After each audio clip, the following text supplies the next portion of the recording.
A financial apocalypse is starting, and I'm going to go through all the warning signs that most people are ignoring. Bank ratings downgrades are threatening to trigger the next big crisis. There's potential of more bank failures, and we're seeing this going to come from an unsuspected source. This time, the rating agencies are uncovering what big problems lie in the bank balance sheets with respect to commercial loans. But will this keep central bankers from keeping the rates higher for longer? Probably not. In fact, there's a good chance that they're going to raise rates again in November. Jamie Dimon warns souring commercial real estate loans could threaten some banks. Commercial real estate is the area most likely to cause problems for lenders, he said. Banks are sitting on a mountain of commercial real estate loans. Now, these aren't your typical 30-year home loans. Nope, they're more like short-term balloon loans, which means they've got to be redone. The kicker? Banks are in over their heads with these loans. And to make matters worse, there's way less demand for commercial spaces and rents. They're dropping. Jamie Dimon's hinting at it, and it's shaping up to be a huge financial storm. There's always an offsides, and for him, the big worry? Real estate. He's like, the offsides in this case will probably be real estate. It'll be certain locations, certain office properties, certain construction loans. It could be very isolated. It won't be every bank. This is rather interesting as he thinks it won't be every bank, hinting that it might not be his bank, but rather a whole lot of other banks that we don't want to see fail. Here's a flashback. U.S. banks have had it pretty easy with super low loan defaults thanks to low interest and a ton of cash poured in during COVID. But with the Fed raising rates to tackle inflation, things are shifting. Places like techie San Francisco might feel the burn as people aren't rushing back to offices. Dimon adds, there will be a credit cycle. My view is it will be very normal. Except for the real estate part. He thinks if loads of people lose their jobs, credit card losses might jump to 6% or 7%. But hey, that's still under the 10% mess from 2008, right? On another note, Dimon's warning smaller banks that they better brace themselves for even higher interest rates. He believes banks are already getting ready for future losses and tighter rules by lending less. In his words, you're already seeing credit tighten up because the easiest way for a bank to retain capital is not to make the next loan. They need to plan for interest rates to rise farther and higher than most expect, which is interesting because you take a look at things like the yield curve and you're seeing inflation come down. And here we're seeing from Jamie Dimon say rates are headed higher. It kind of makes you wonder that if his bank is too busy selling shorts on the bond market to his hedge fund clients and taking the long position on the other side in a hopes to drive rates up, because it appears that we're getting very, very close to the end of the Fed rate hike cycle. And one of the reasons we're going to likely see more banks fail if the Fed continues to drive rates higher at a time where we're going to see a lot of commercial real estate loans come due? Well, it's simple. Take a look at this chart here. What do we see in red? These are real estate loans at all commercial banks that are small, domestically chartered banks against the ones in blue. This would be Jamie Dimon's JP Morgan. This is large commercial banks, and look at this. You can see these small banks have a mountain of exposure to commercial real estate loans. And they're already hamstrung. They're already, as we talked about in the show the other day, going back to the Fed, borrowing more money. They're losing assets. This is a huge problem for them. And all of a sudden, they're going to be facing a huge wave of refinances on this commercial real estate space. And it's going to expose a lot of problems. U.S. banks and regional lenders slide across the board as S&P is latest to downgrade ratings. So you start to think about, could banks survive it? Do some of these small banks that are sitting on a bunch of commercial real estate loans have the ability to absorb these losses? And we can already probably guess. They don't. If you could only imagine. Here you have this loan. You're going to see interest rates rise. It's coming due. You're seeing demand in your building decline. You're seeing people move out. You have open space. You can't lease it. And all of a sudden, you've got a huge problem on your hands.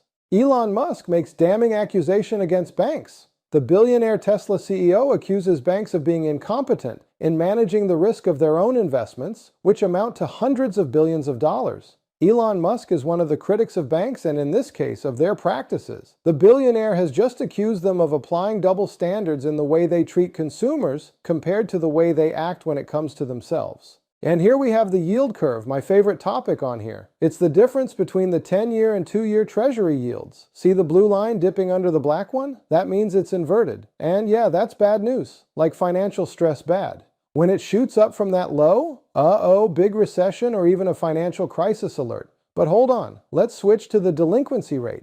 Instead of percent, let's check the year-to-year change. Why? because when there's a big drop in the yield curve, the delinquency rate gets steeper. This isn't just any change, it's the rate of change. Look back at the global financial crisis. Barely a hiccup during the pandemic. But now, focus on the rate's change. It's rising even before the yield curve goes wonky. That's like a big neon sign saying, hey, banks have some problems. We kind of saw this coming, right?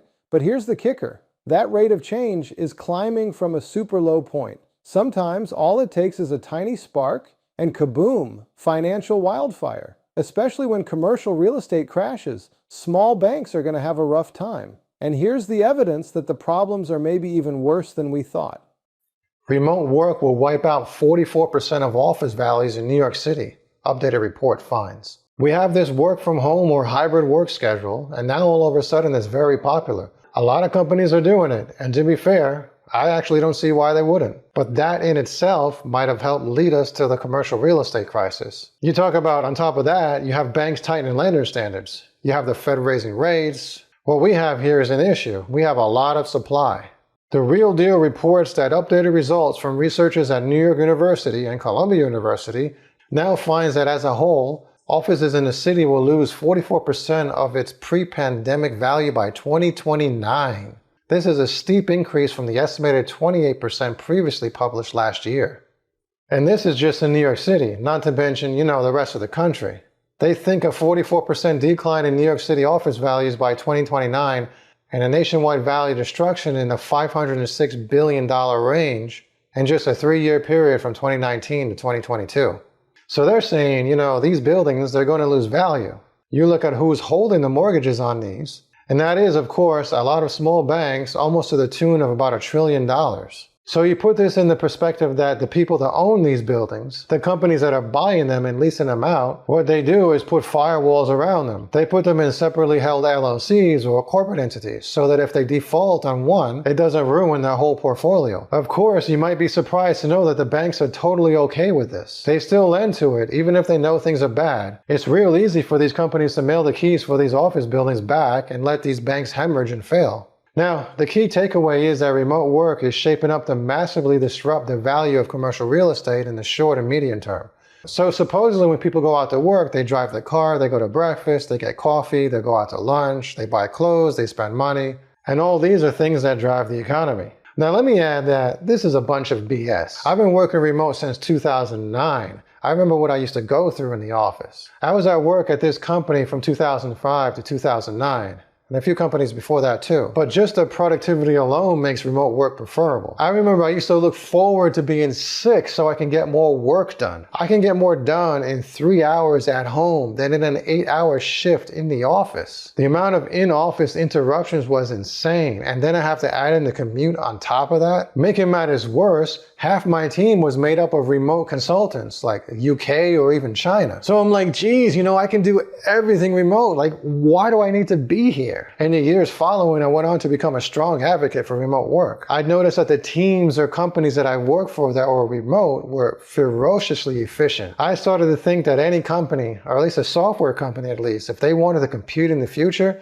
they'd have to be a virtual company, as we called it back then. I remember saying, why spend money on office space when we can hire the best possible people, pay them a little bit better than average, and don't force them to relocate to come into the office. If things are going to crash now because of remote work, so be it. We can't take a step back into gross inefficiency because some companies didn't choose to be more productive before the pandemic. But going reasons, commercial real estate is being pummeled. First, it's highly leveraged. Or in plain English, landlords usually borrow most of the money they need to buy their properties. So kind of unlike, a traditional mortgage, where people are incentivized to put 20% down. In the commercial real estate space, you're not really incentivized to put a lot of money down, because the belief is the value of the buildings don't go down. And that is a problem. We've seen this in past crises, and this is happening again. The banks are lending on assets that they believe cannot go down in value. Or if they do, they only go down a small amount. And at that point, they still have enough margin on the loan. Second, interest rates have risen significantly, which means getting a loan has become much more expensive than it was 5 years ago, as owners typically refinance the loans that are in that debt wall. And that's going to be a pricey proposition this year. Selling is no longer easier. Buyers will have the trouble borrowing money, because who wants to buy a building right now when they're hardly occupied and more companies are moving away from office space? You start to put this all together, and you see why a collapse in prices has to happen to bring rents down enough to get companies to go back. Third, those rising interest rates are not associated with a strong demand as they've been in the past. Because when the economy is strong and booming, there should be a demand for money, and that means rates rise. But when you see central banks forcing rates higher, it's all for the wrong reasons.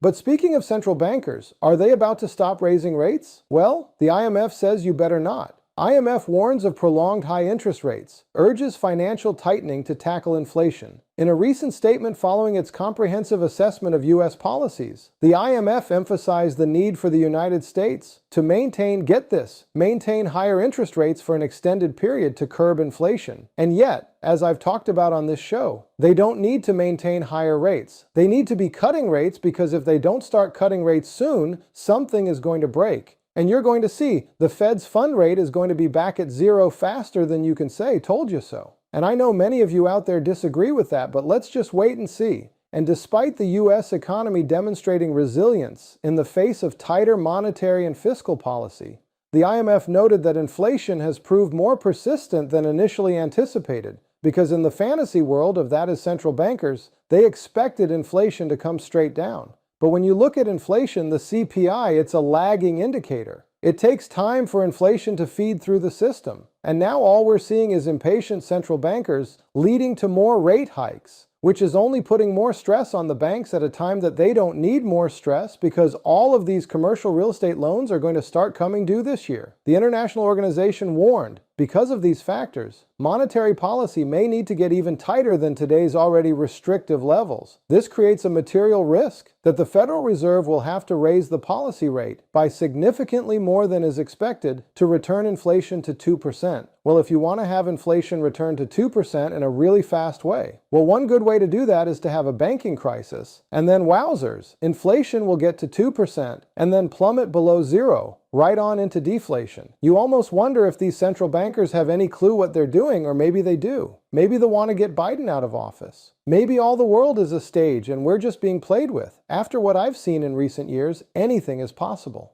And here we can see, of course, the yield curve. We're coming back to it against the net percentage of banks tightening lending standards. That's in blue. Of course, we know if the Fed and other central bankers further tighten rates, they're going to further invert the curve. And what do we know? That when they do that, it forces banks to tighten lending standards. Because as we've talked about on the show, banks borrow at the short end, lend at the long end, puts them in a tough situation here. And all it's going to do is lead to another financial crisis. And now we get to this, not commercial real estate, but U.S. mortgage rates will create dire situation for real estate market. Expert warns 30-year fixed mortgage hovers around 7%, while home builder sentiment plummets. More folks are rolling debt than ever before, warns James Iwario from TJM Institutional Services. He's pretty concerned about how high mortgage rates are going to hit housing. But guess what? He's not alone. Big names in the U.S. real estate game are also pretty worried about what's coming up. Thanks to the Federal Reserve's intense interest rate moves, mortgage rates have shot past 7%. That's the first time in nearly 20 years. Our housing market's cooled down since its post-COVID sizzle. And check this. Freddie Mac's saying 30-year mortgage rates are about 7.09% now. That's way up from last year's 5.13% and way up from the pre-COVID average of 3.9%.